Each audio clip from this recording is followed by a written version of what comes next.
Financial audits does. Tell me, as an internal auditor, what role do you have to play in financial audit? Isn't it a job of external auditors who are looking at the financial statements? Why are you there in the picture?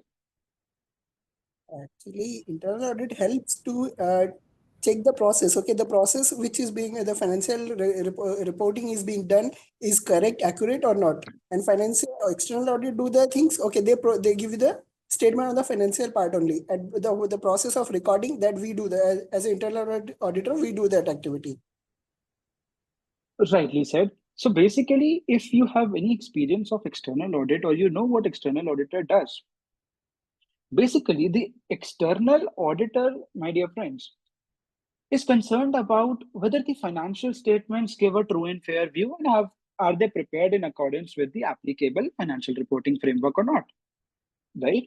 But what about the internal controls on the process from where the financial statements are generated?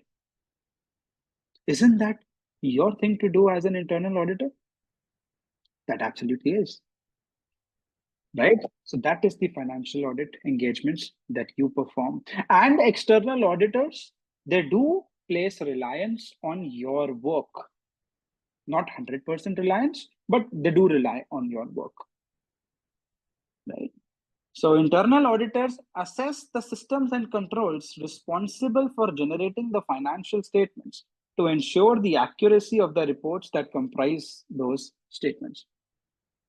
In financial audit, they evaluate the effectiveness of internal controls implemented by management to reduce risk related to fraud or reporting errors.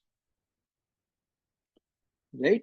Whereas external auditors perform a thorough audit of the entire financial statement, internal auditors concentrate on particular accounting cycles and processes that contribute to these reports. All right. So you are responsible to identify weak internal controls in the process from which the financial statements are generated. All right.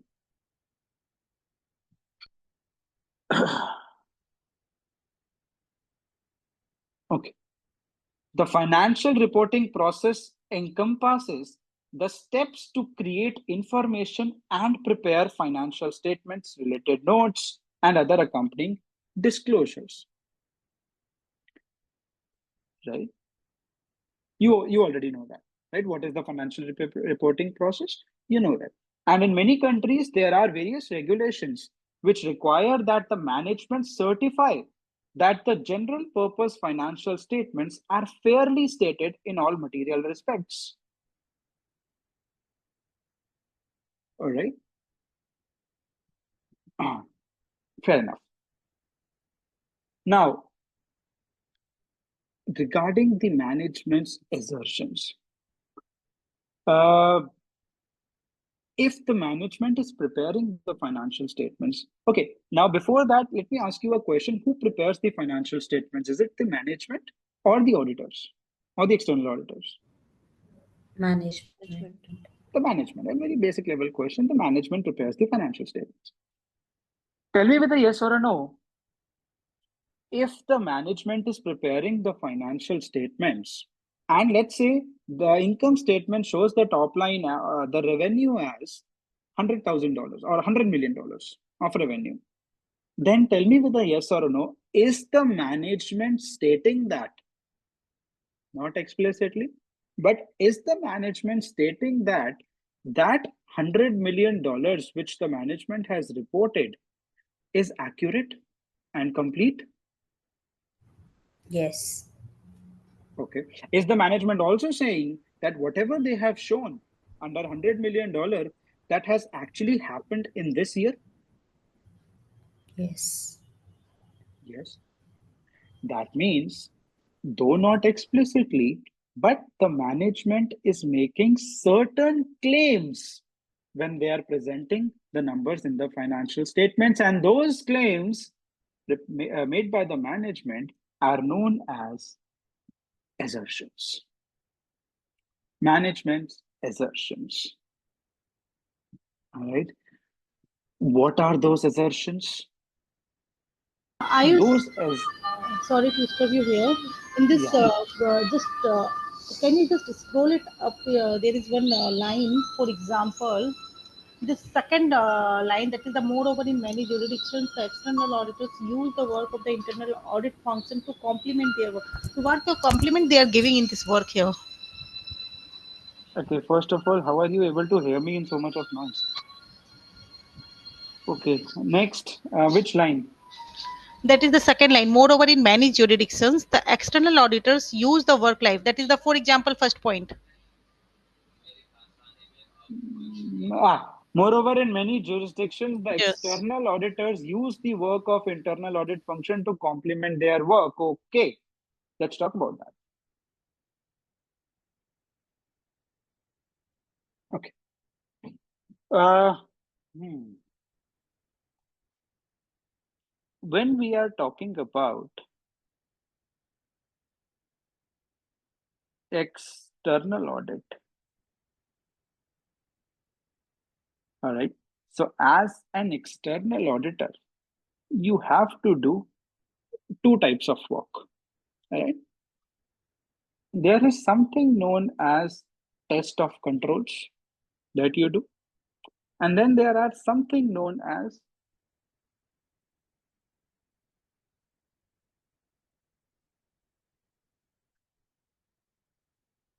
substantive procedures.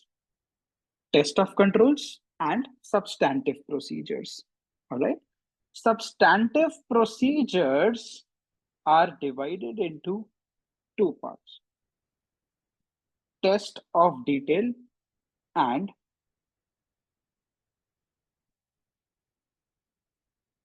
substantive analytical procedures. Right. Now, which means external auditor also has to test the controls which are there, which is what you are doing, and also have to go into the details of the amounts. That's your test of details. So what is the difference between test of controls and test of details? In test of controls, you are not bothered about the amount. You are bothered about the controls. In test of details, you are not bothered about the controls and the attributes. You are bothered about whether the amount is rightly computed or not. Right? And analytical procedures are the ratios. Now, if the internal auditors if the internal auditors do the entire TOC in detail, wouldn't that be a duplicacy of what you are doing? I mean, you are there to do the same thing, right? You are there to test the controls.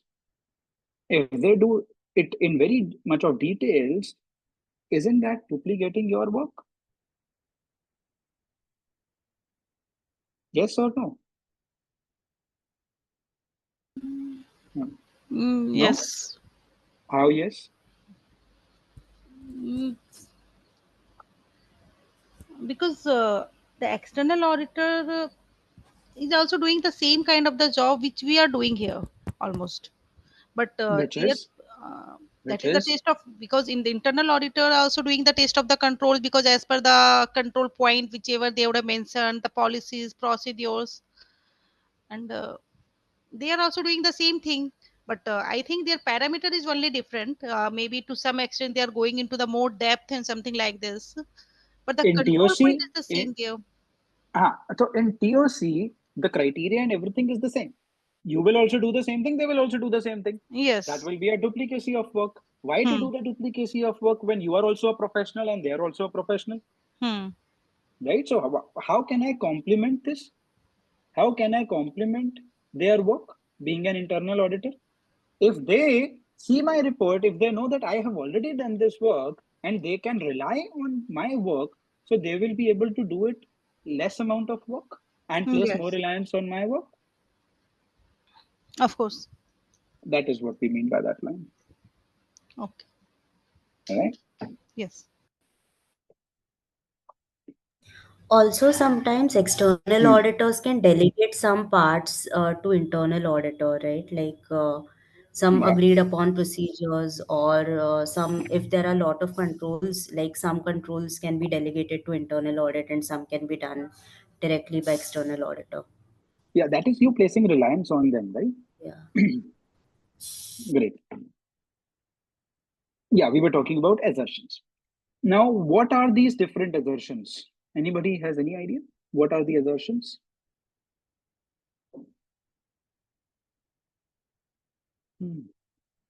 Any chartered accountants in the room? You have done this in audit. Yeah. Balance sheet assertions and P&L assertions. Yeah, right. Which are?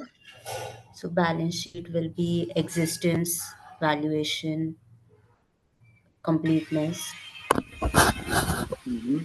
Okay. And P&L? rights and obligations. Good. Yeah. And P&L? And P&L is Expenses. Expenses. No. P&L expenses means what are the assertions related to it? measurement, occurrence, Okay, correct. completeness. Right. Very good. So basically, what you are trying to say and what are the various types of assertions is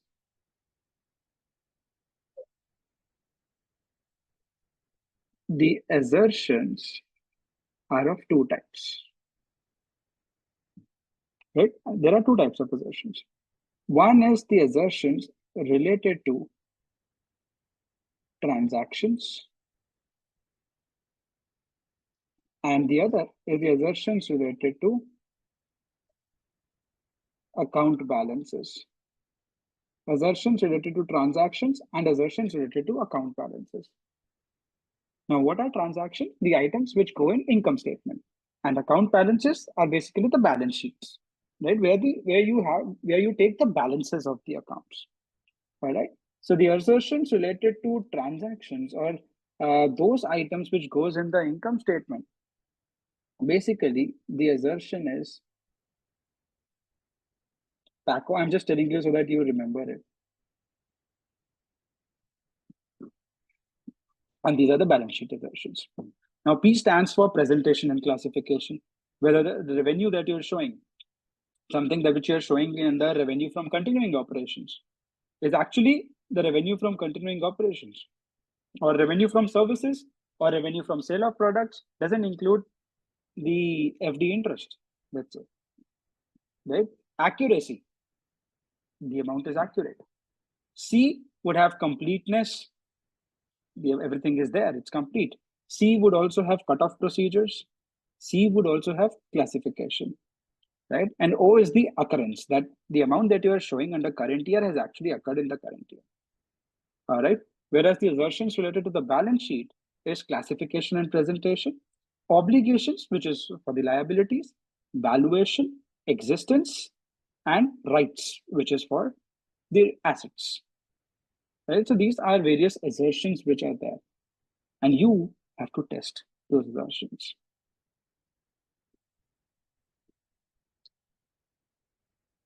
All right. So if you are doing the financial statement, financial audits, what are some risks? What do you think are some risks? Will the management, or is the management likely to overstate the revenues or understate the revenues?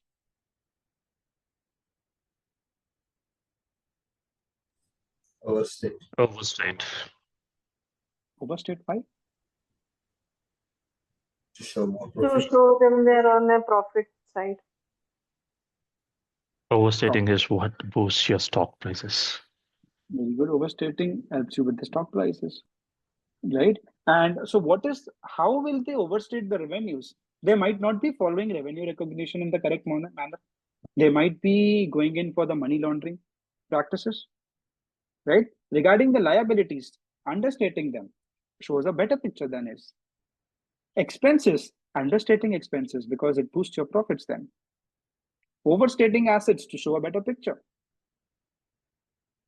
Right. All right. regarding accounting cycles, we will be covering it in detail in controls chapter.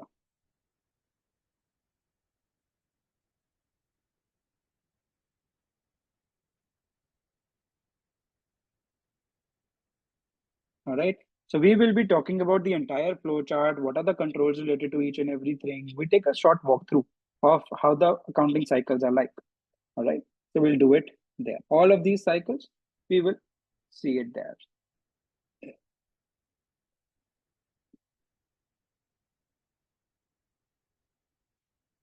Okay.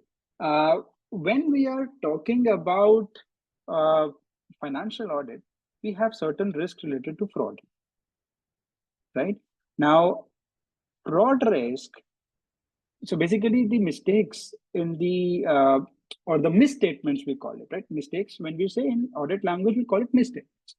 The misstatements in the financial statements can be due to fraudulent financial reporting and the misappropriation of assets. And there can be two things.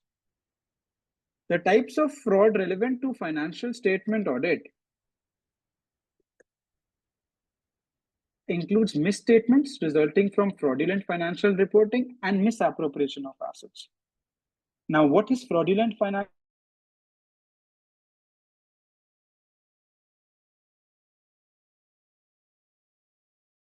Something theft, embezzlement, right, etc. The initial responsibility of the internal auditor who finds an error during a financial statement is to assess the risk of misrepresentation. अब अगर sample में error मिला है, so when you extrapolate to the entire population, what will be the error like? Right? If you have received an error in the sample, what about the entire population? Is there a risk of misrepresentation of the number? Right? And only the errors having a material effect on the financial statement must be reported. Material effect. What is this word material? When would you say something is material? When would you say something is material?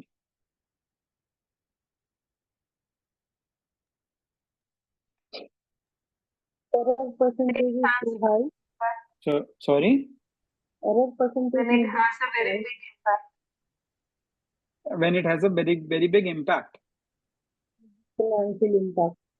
Financial impact. How big? 100 million? 1 billion? Percentage of Percentage. 20%. So if we are very near to the limitation, if you're crossing the limitation or very near to the limitation, what the limitation that What we limitation? What limitation? Significant changes, like Okay, I'll come Which to you. can Vidhi. which, What when it limitation? which, You said exceeding the can impact limitation. What yeah. What which For can impact any the activity, decision. one by one. So I'll take everything one by one. So what limitation? You're saying exceeding the limitation. What limitation? so for any process, like we'll be having a risk appetite, right? So if you are very near to the appetite or very internal limitations, like we'll be setting some limitations, like the barriers, benchmarks. So if you are crossing the benchmark, risk tolerance. Which are known as, in audit parlance, which are known as. So you are talking about the materiality limit and the performance materiality limit, right? Is that the limit that you're talking about? Okay. Next. yes, I. Okay. So next, somebody said significant. How would you define something to be significant? When would you say something is significant? So for every risk, the tolerance limit will be set, right? If there will be zero tolerance or 5%, 6%, depending on that. There may be certain transactions where zero tolerance is there. There may be some transactions with a very in a financial statement with a zero tolerance. There is like a very small 1%. Chalo. Okay. If a college student asks you about what is materiality, right? What is something being material? What will you say? Will you say something which goes above the limitation? Is that you explaining the materiality limit to, is that you explaining the term material to me as an auditor? Something which have a financial impact on the financial performance, significant impact something on which financial something which has a financial impact. Okay. Let's say I find out that the CEO of the company is unethical. That doesn't have any financial impact, but is it a material information? But Yes, something it that is. But if the CEO of the company is not good, then it will almost affect the stakeholders, share price, and the organization brand value and everything. It will Good, impact you this. are So that's coming to why. the correct. Yes, Which you are coming affects to the the correct decision answer. making of an stakeholders. So Yes, very good. Finally, that was what I was waiting for. Something is said to be material when it has the ability to influence your decision making. Now, it can be 100,000, it can be 1 lakh also, it can be 1 CR also, it can be 10 CR also, it can be without any financial impact also. An information is considered to be material when it has the ability to affect your decision making. Does that make sense?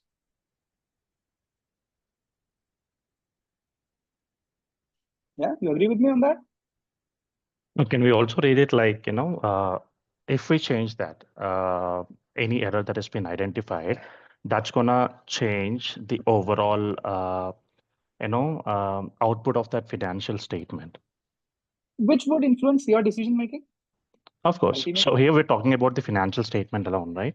So ultimately, what we're going to see in that particular statement is going to change if we rectify that error. So simply that, to simply put, Fair. anything that would change the overall accuracy and reliability of that particular, financial statement that's been prepared. Fair, but let's not restrict materiality as a word to only financial statements. Right? Okay. Some other information can be material information. Let's say I find out that in your previous organization, a CEO was involved in money laundering activities. But would you see that in the financial statement? No. If in the previous, no. So what I'm saying is, if in the previous organization, you come to know that in my earlier organization, I am the CEO. In my previous organization, my name was involved in money laundering activity. In this company's financial statements, there is no such thing. But is that information material for you as the auditors? Now, why is it material to you? That doesn't have any financial impact. But why is this information a material information? So which assertion would it cover? It will not cover assertions. That's what I'm trying to explain. Don't look everything from the perspective of financial statements. So if you are a shareholder of my company and you come to know that in my previous organization, I was involved in money laundering activities, right? So would it influence your decision making up to a level? In whatever capacity, but will this information influence you? Absolutely, it will. Right? So that is the material information. Right? So any information which has the ability to influence the decision making of my stakeholders, of the users, that information is a material information. Got it. Again, since I was only pointing that because it because we were says doing only financial. errors. No I errors. understood. Yeah, I understood that. All right. Fraud is typically harder to detect due to the likely concealment efforts of the perpetrators. The internal auditor should recognize the reality that audit procedures effective for detecting errors may not be appropriate to detect the fraud. Why?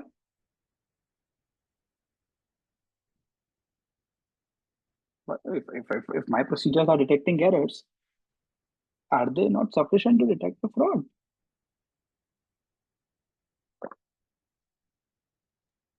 Auditor checks whether error has happened or not. But Sorry? Auditor will confirm whether the fraud has happened or not. But to detect the fraud, the in-depth investigation is required. Very good. Absolutely right. Because frauds could be so minutely built into the complexities of the transactions that your procedures, simple procedures, might not be enough to detect them. It's what Right. happened is audit, and how it has happened is fraud detection. Right. And when you are suspicious about a fraudulent activity, we'll see it in the fraud risk chapter, the final chapter that we have. You have a responsibility to suggest for the investigation. Right? We'll talk about that a little later.